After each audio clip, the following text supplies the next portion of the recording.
Welcome to this explainer. We're doing something a little different today. We are putting you right in the jury box.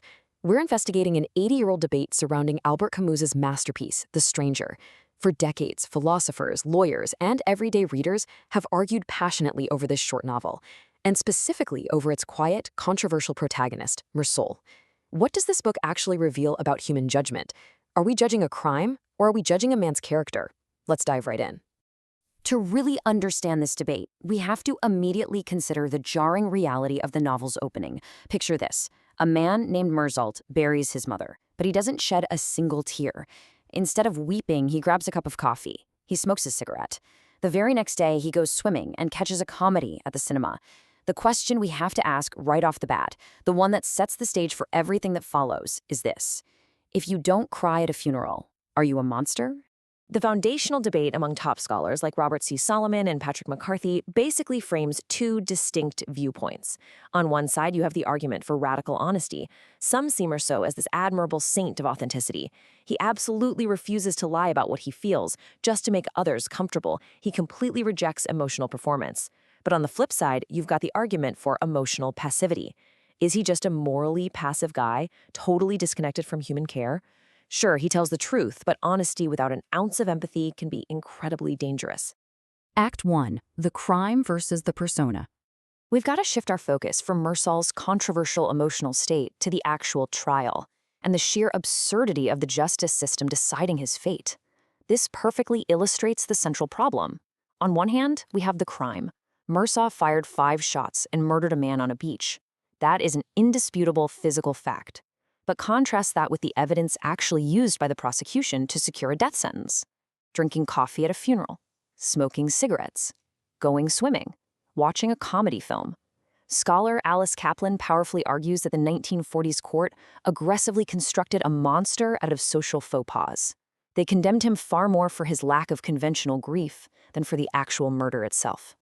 So, it all boils down to this crucial question. Was he condemned for murder? Or for failing to weep? As the jury today, you really have to ask yourself if society is actually punishing the breaking of the law, or if it truly punishes those who refuse to perform the expected emotional theater. Think about it. If Meursault had just fake cried in the courtroom, or lied and said he was deeply sorrowful, would he have lived? The novel forces us to confront how much of justice relies on emotional fluency rather than hard facts. Act 2. The victim without a name. This brings us to a profound, chilling historical blind spot in both the trial proceedings and for the generations of readers who first picked up this book. Throughout the entire novel and the trial, the murdered man is never given an identity.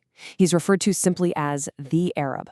He acts as a mere evidence tag within the colonial setting of French Algeria. No name, no backstory, no grieving family called up to the witness stand. He is entirely absent from the moral outrage of the court. This quote from Alice Kaplan is devastatingly accurate. Names are where humanity begins. Without a name, a person easily becomes a role. Modern history completely shifts how we read this text. It proves that the trial was simultaneously obsessed with morality, yet severely blindly limited in whose humanity it actually recognized. The court condemns Meursault to death for a lack of human feeling, while the court itself completely fails to grant basic humanity to the dead man. Wild, right? Act 3. Misunderstanding the absurd. Okay, it is time to clear up a massive confusion that surrounded Albert Camus' worldview for decades and dispel this persistent myth that he was simply a depressing, pessimistic writer. Let's just cross out these deeply ingrained misconceptions right now. Nihilism, existentialism, numbness. People constantly mistake Meursault's numbness for Camus' personal philosophy. But Camus fought in the French Resistance. He wrote passionately about justice, and he deeply valued human dignity. He never believed life had no value, and he certainly didn't preach emotional detachment or despair. So what was his philosophy? It was absurdism, which is essentially the collision between our desperate longing for answers and a universe that remains completely silent. Human beings inherently want to know why. Why are we here? Why is there suffering? But the universe just doesn't answer.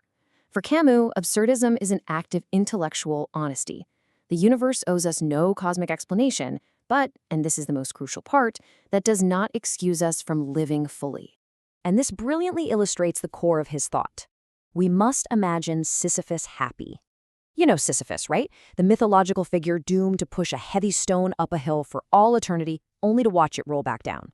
Sounds like endless suffering, but Camus uses this myth to hammer home a radical optimism. Sisyphus stops waiting for a rescue. He stops expecting the universe to apologize. By fully inhabiting the present moment without false hopes, he engages in an act of joyful revolt. You carry your stone, yes, but you do it with your eyes wide open. Act 4, Judging Meursault today. Let's turn the mirror onto ourselves for a second, questioning exactly how this 1940s trial translates into our current era of instant cultural verdicts. Imagine if Meursault were around right now. Look at this headline: "Murder suspect shows no emotion."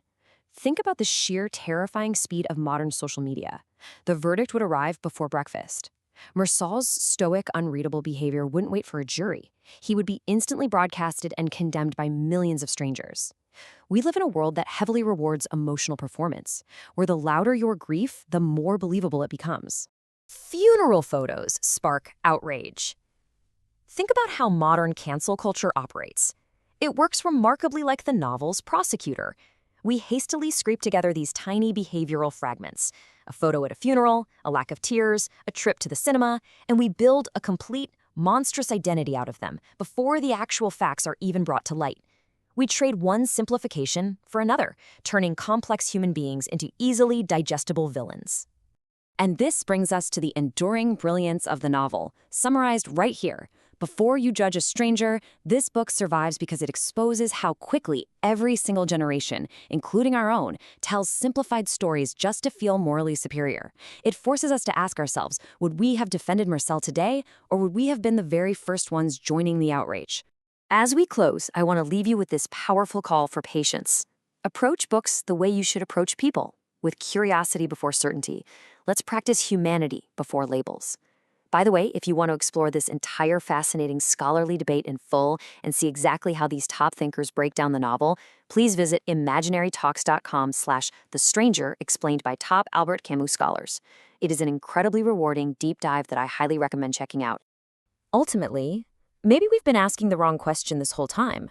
The question isn't just, who is Meursault? The real question is, who are we when we read him? Because at the end of the day, the true stranger on trial might not be the character in the book at all. It might just be the reader holding it. Think about that the next time you feel the urge to judge. Thanks for joining me on this explainer, and keep asking those big questions.